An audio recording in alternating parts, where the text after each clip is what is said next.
가장 우려로 얘기되는 게 솔직히 말해서 이 호환성 관련된 부분이잖아요. 많이들 알고 계시겠지만도 대부분의 호환성이 굉장히 잘 지원되기 시작했습니다. 이게 바로 이제 프리즘이라고 하는 에뮬레이터 때문인데.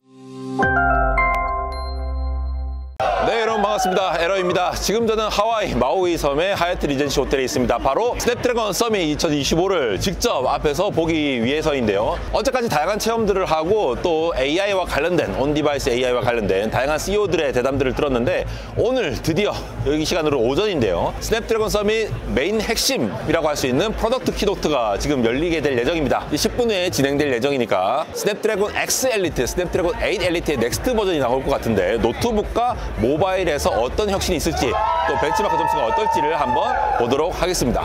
지금 이 영상은 시리즈로 만들어지고 있는데 두 번째입니다. 드디어 랩탑용 넥스트 제너레이션의 칩셋이 나왔는데요. 다양한 부스 체험도 하면서 여러가지 즐기고 있지만 우선 이 칩셋 정보부터 먼저 정리를 해드리고 있습니다. 이번에 노트북용 칩셋이니까 아직도 윈도우를 돌릴 때는 뭐 ARM 기반의 칩셋을 쓰면 안 된다라는 인식이 많잖아요. 그게 왜 그런 인식이 파다한지, 그리고 최근에 프리즘이라고 우리가 흔히 에뮬레이터라고 얘기하죠. 이게 나오면서 윈도우즈 온 ARM, 윈도우도 ARM에 적극적으로 지원하면서 굉장히 많은 것들이 지원되면서 다시 이 스냅드래곤 기반의 칩셋들이 주목을 받고 있고 노트북들이 주목을 받고 있는데, 이런 내용까지 함께 얘기를 해드리면서 마침 지금 곳곳에서 애플의 M4도 성능을 이겼다라는 벤치마크 결과들이 나와서 요까지 한번 살펴보도록 하겠습니다. 이번에 노트북용 칩셋으로 소개가 된 것이 바로 이 스냅드래곤 X2 엘리트 시리즈인데, 왜 시리즈라고 말씀드리냐, X2 엘리트가 있고 X2 엘리트 익스트림 버전이 두 개로 나눠져 있습니다. 그래서 전반적인 구성을 한번 정리해서 말씀을 드릴게요. 현장에서 직접 봤을 때 굉장히 많은 사람들이 환호성을 지르고 했다는 부분이 퀄컴이 스스로 레전더리 립스다 라고 표현을 합니다. 전설적인 도약이다. 왜 이렇게 표현하느냐, 기존의 윈도우 노트북용 ARM 기반 칩셋들이 보여주는 뭐 그냥 배터리는 길지만 적당한 성능, 약간 이렇게 얘기를 했는데, 이번에는 성능마저도 인텔이나 AMD의 윈도우용 노트북들의 성능을 압살하게 되기 때문이죠. 그래서 X86 진영의 하이엔드 칩뿐만 아니라 애플의 M4까지도 이겨버리니까 그만큼 성능을 많이 올렸다라고 지금 얘기를 한 것이 되겠습니다. 이 핵심은 전력 효율성인데요. 최고 성능 점수만 높은 게 아니라 전력도 굉장히 적게 먹는다. 그러니까 동일한 전력에서 훨씬 더 높은 성능을 낸다라는 그래프를 많이 보여줍니다. 역시나 핵심은 오라이온 CPU죠. 바로 이 오라이온 CPU가 퀄컴이 누비아를 인수해서 자체적으로 설계한 거기 때문에 범용성이 짙은 ARM과 같은 그런 코어를 가져와서 코르텍스 시리즈를 가져와서 그냥 쓴 것이 아니라 자기들한테 목표에 맞게 요거를 지원을 하게 됐다라는 거죠. 지금 익스트림 같은 경우에는 요 겉에 이 칩셋이 금색으로 둘러져 있습니다. 그래서 18코어에 3나노 프로세서 사용했고 최대 5기가까지 지원을 하는데 ARM 코어에서 이렇게 5기가까지 지원을 한 경우가 없었죠. 요게 굉장히 놀라워가지고 사람들이 많이 환호성을 질렀습니다. 기존의 이 ARM코어의 빅리틀 구조, 그러니까 P코어와 E코어 구조와는 조금 다르게 프라임 코어와 퍼포먼스 코어, 요것도 이전 영상에서 제가 모바일용 칩셋에서 설명드렸다시피 엄청나게 빡센 성능 코어와 그냥 성능 코어, 그러니까 이피션시 코어를 이제 배제를 했다라는 거죠. 근데 이 노트북용에서는 12코어에 달하는 프라임 코어가 들어갔으니까 멀티 스레드 성능이 굉장히 많이 올라갔다라는 거죠. 그래서 싱글코어 성능을 보면은 지금 인텔이나 AMD를 완전히 앞에 높이고 있는 걸 보이시죠? 세로 축이 지금 퍼포먼스인데 싱글코어에서 동일 전력에서 44%, 동일 성능에서는 전력이 144%나 개선된다라고 주장을 하고 있습니다. 멀티코어도 비슷한 형상으로 엄청나게 많이 개선되는 거 보이시죠? ARM코어이기 때문에 X86 대비해서 얻을 수 있는 엄청난 이 전성비, 그리고 전성비뿐만 아니라 성능 자체도 높다라고 얘기를 하고 있는 것이 되겠습니다. 이게 자체적으로 설계한 프라임 코어가 있고 퍼포먼스 코어가 있는데 이거를 구성을 잘해서 멀티스레드 성능을 굉장히 극대화한 것으로 보이고 5GHz의 부스트 클락을 달성한 것이 굉장히 기념비적이다. 그러니까 순간적으로 빠바박 빨리 클락을 올려야 될 때 올려가지고 쓰겠다라고 하니까 체험성이 훨씬 더 좋아질 거다라고 기대가 되는 부분들이 있겠죠. 그러니까 사용자가 딱 느끼면은 시스템에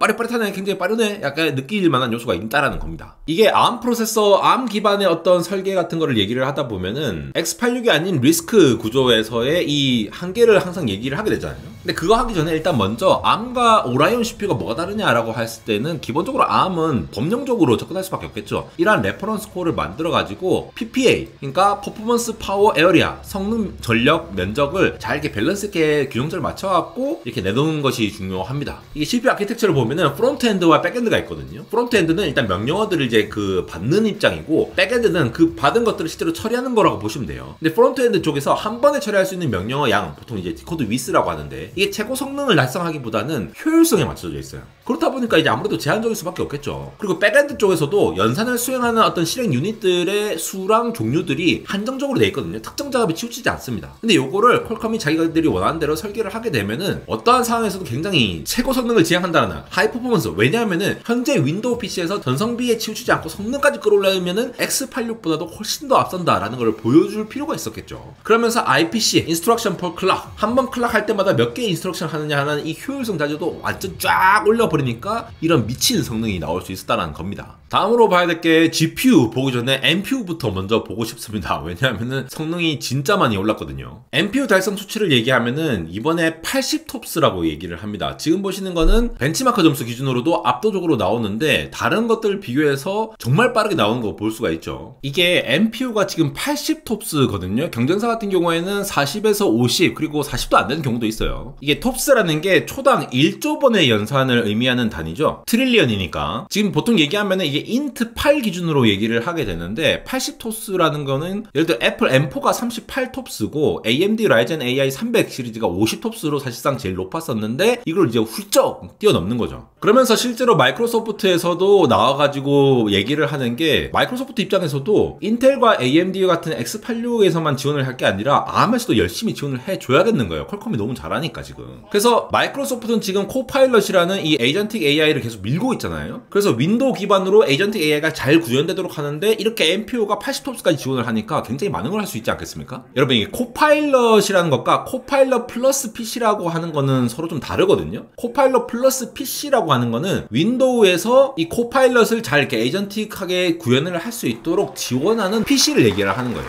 그래서 보통 윈도우가 코파일럿 플러스 PC를 하려고 하면은 한 40에서 50톱스 수준의 NPU는 있어야지 이게 좀 매끄럽게 구동할 수 있다라고 해서 이전 세대 스냅드래곤 X 엘리트가 45톱스로 나왔었죠. 이게 인트 8 기준으로 개선된 겁니다. NPU가 주로 처리하는 이 AI 인퍼런스 작업을 보면은 예를 들어 뭐 이미지 속에서 뭐 객체가 어떤 건지 이제 뽑아낸다라거나 아니면 음성 인식을 한다거나 뭐 자연어 처리 같은 거 이런 것들 굳이 소수점까지 이제 정밀하게 계산할 필요가 없거든요. 그러니까 플로팅 포인트 16, 30 이런 거 사용하지 않고 인티저로 계산하는데 8비트로 더 작게 지원을 하는 거죠. 그런데 이번에 NPU가 퀄컴이 인트 4와 인트 2까지 지원하니까 훨씬 더 줄일 수 있는 앞으로 알고리즘이 더 개선된다라고 하면은 그거를 잘 적용할 수 있도록 준비를 했다라고 보시면 되겠고요. 그러니까 45톱스에서 80톱스로 늘어나 버리니까 기본적으로 AI 연산 처리량이 60에서 70% 늘어나죠. 훨씬 더 코파일럿 플러스 PC에서는 AI 관련된 기능이 굉장히 빠를 수밖에 없겠죠. 다음 또 이제 GPU 얘기입니다. 아드레노 GPU가 이제 게임이라던가 다양한 비디오, 영상 작업들 굉장히 많이 올랐죠. 이것도 많이 올랐습니다. 일단 기본적으로 ARM 아키텍처를 씀으로써 그리고 거기에서 성능을 끌어올리는 구조를 택하다 보니까 GPU 퍼포먼스가 이렇게나 동일 전력 대비해서도 52%, 동일 성능 대비해서는 90% 저렇게 개선될 수 있다라고 얘기를 한다는 거죠. 아드레노 같은 경우에는 이전에 제가 모바일 칩셋 때도 말씀드렸지만도 하이 퍼포먼스 메모리라고 HPM이라고 하는 18MB짜리 캐시를 박아 넣었어요. 그 GPU가 자주 사용하는 것들을 빨리빨리 가져와갖고 할 수가 있다 보니까 그걸 토대로 해서 성능을 빨리 끌어올릴 수 있다. 그러니까 ARM 기반으로 뭐 윈도우즈 게이밍이라던가 이런 약점들을 조금 더 해소할 수 있는 시도들을 하고 있다라는 거죠. 이게 이번에 X2 엘리트, X2 엘리트 익스트림이 나오면서 정말 많은 것들이 바뀔 것 같은데 일단 TSMC의 3나노 공정이 들어갔는데 이게 N3E 공정으로 지금 추정되고 있습니다. 더 작은 곳에서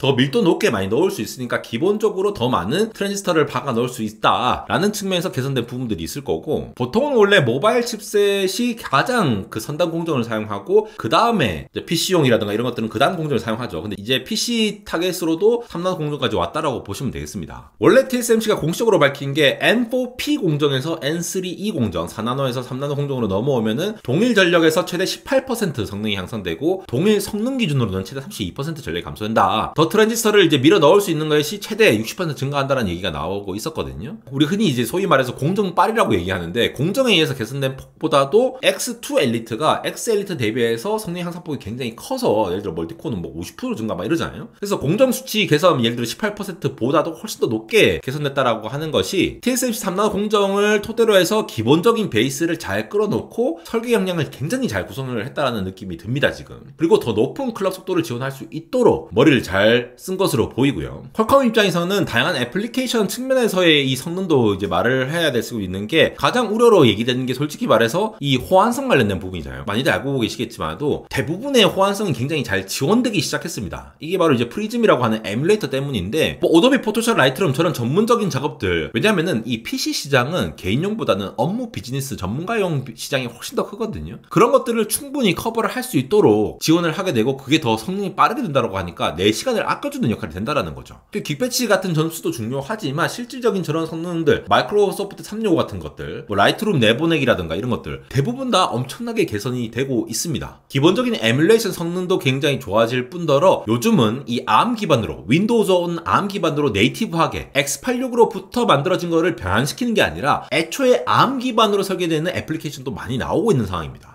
이게 ARM 얘기 나온 김에 잠깐만 말씀드리면 이거 나중에 자세히 말씀드릴까 했는데 윈도우즈 온 ARM이라고 하는 것이 결국 ARM에서 구동되는 윈도우를 마이크로소프트가 적극적으로 지원을 하고 있잖아요. 그래서 이거를 하려고 하면은 우리 입장에서, 그러니까 사용자 입장에서는 그냥 기존에 윈도우 쓰던 거 그냥 클릭해도 잘 실행이 되게끔 만들어야 됩니다. 근데 이게 왜 안 되느냐? 기존의 x86, x64 같은 아키텍처 있잖아요. 시스크 방식, 인텔과 AMD가 이렇게 사용하는 이런 전통적인 PC의 언어 방식으로 애초에 설계를 해서 애플리케이션을 만들어 놨는데 그러한 것들을 일단 ARM이 알아들을 수 있는 언어로 각각 바꿔줘야 돼요. 리스크 방식으로. 그걸 이제 우리가 에뮬레이터라고 얘기를 하죠, 보통. 근데 이제 프리즘이라고 나온 것이 이 x86이라는 굉장히 여러 가지 언어들이 있을 거잖아요. 예를 들어 뭐 여기에 영어라고 하면은 그 영어들을 한국어로 사사사삭 다 바꿔주는 역할을 해주는 통역가가 필요하다라는 겁니다. 근데 이 프리즘이라고 하는 게 실시간으로 자동으로 번역할 수 있는 컴파일레이션을 지원을 한다라거나 이렇게 하면서 대부분의 것들이 굉장히 잘 바뀌고 번역 결과물들을 또 이제 캐싱을 해놔가지고 잘 이렇게 꺼내 쓰다 보니까 저런 ARM 아키텍처를 사용한다 하더라도 반복적으로 뭔가 빠르게 처리할 수 있도록 충분히 지원을 하니까 지금 저렇게 성능 조작하는 성능들이 실제로 나온다라는 거예요. 그리고 커널 영역이라든가 아니면은 게임 부분은 이제 치팅을 안 하게 하려고 이렇게 커널 영역까지 접근해가지고 막 쓰고 하거든요. 애플리케이션 영역과 커널 영역은 분리가 되어 있기 때문에 커널 진짜 핵심이 되는 부분까지 다 이제 완전 바꿀 수는 없으니까 이런 부분들은 또 게이밍을 잘 지원을 하는 쪽으로 지원을 하고 있다라고 보시면 되겠습니다. 다음에 이 퀄컴이 지금 이 가디언 테크놀로지라는 새로운 기술을 내놨는데 이건 또 뭐냐? 기업 시장을 노리고 있다라는 게 보인다라는 거죠. 이게 노트북의 전원이 꺼져 있다라거나 OS가 부팅이 되지 않는 어떤 벽돌 상태가 있을 수 있잖아요. 그러면은 이 상태에서도 원격으로 위치를 찾는다라거나 데이터를 삭제를 할 수 있도록 지원을 하겠다라는 거예요. 이게 사실 뭐 노트북이 엄청나게 많은 IT 기업들이라든가 요즘 뭐 컴퓨터 안 사용하는 기업들이 있습니까? 굉장히 많은 기업들이 사용 중인데 이런 것들이 퀄컴이 일반 소비자 시장을 넘어가지고 보안이라든가 관리가 중요한 기업용 B2B 시장까지도 이 PC를 지원을 하겠다는 얘기를 하고 있으니까 얼마나 공격적이고 자신감 있는지 알 수 있는 부분이었습니다. 그래서 여러 곳에서 지금 이제 테스트한 결과들이 막 나오는데 톰스 가이드에서 지금 나왔거든요. 일단 멀티코어부터 먼저 보면은 자 2만 점이 넘어버렸습니다. 여기 지금 익스트림이죠. 익스트림 같은 경우에 23,400점을 달성을 하고 있고 자 이 점수는 무려 M4도 넘어섰지만 M4 프로마저도 넘어섰어요. 물론 이게 이전에 나온 모델이긴 하죠. 그러니까 더 개선될 여지가 있겠지만도 이렇게 3나노 공정까지 쓰고 ARM 아키텍처를 자체 설계하면은 충분히 CPU 성능이 높아질 수 있다라는 걸 얘기를 하는 부분들이 되겠습니다. 그리고 다른 X86들은 이제 멀티코어를 아주 압도하는 P코어와 프라임코어를 적절히 사용하면 이렇게 높아질 수 있다라는 거를 볼 수가 있고 싱글코어 같은 경우에는 기본적으로 X86을 앞서기도 하고 M4 프로보다도 더 높게 설계된 것을 보입니다. 어떤 타겟으로 지금 나오는지 아시겠죠? ARM은 이제 전성비다라는 말이 이제 없어질 것 같다라는 게 바로 이런 부분들입니다. 그 다음에 AI 컴퓨팅 비전 쪽으로도 지금 점수가 압도적으로 높게 나오는 걸 볼 수가 있습니다. 진짜 어마무시하죠, 점수들이. 자, 3D마크 GPU 테스트를 보더라도 굉장히 성능이 높게 나오는 걸 알 수가 있습니다. 물론 지금은 이제 실제 제품이 나온 것이 아니라 퀄컴의 자체 플랫폼 테스트이기 때문에 향후에도 이제 독립적인 테스트가 필요할 건데 보통 퀄컴이 이런 거 벤처마크 테스트하면 제대로 성능이 다 나오는 편이거든요. ARM은 이제 전성비다라는 얘기를 할 수가 없는 게 ARM의 레퍼런스 코어를 이제 모디파이해서 사용하는 것이 아니라 자체 칩을 설계해서 좋은 공정 하에서 타겟팅해서 만들면은 기존의 X86 시장까지 위협을 하고 있다. 그리고 제가 행사 중간에 들었는데 이 클라우드 시장, 그러니까 서버용 시장 쪽도 지금 타겟으로 하고 있고 ARM 같은 경우는 AI 붐과 함께 GPU와 ARM의 여러 가지 코어를 박는 형태로 많이 발전되고 있잖아요. 이런 쪽에서도 충분히 시장을 먹을 수 있는 그러한 느낌이 들었습니다. 요 X2 엘리트 칩셋이 탑재된 노트북은 지금 2026년 상반기에 출시가 될 거라고 하는데 그때는 또 새로운 게 나올 수도 있겠지만도 현재로서 이렇게 굉장히 큰 프로그레스를 보인다는 게 저는 상당히 인상적이었고요. 노트북 PC 시장 그리고 모바일 시장이 예전에 X86 시대에서 진짜로 점점 ARM 기반의 자체 칩 설계 쪽으로 넘어간다라는 것을 볼 수가 있는 발표였습니다.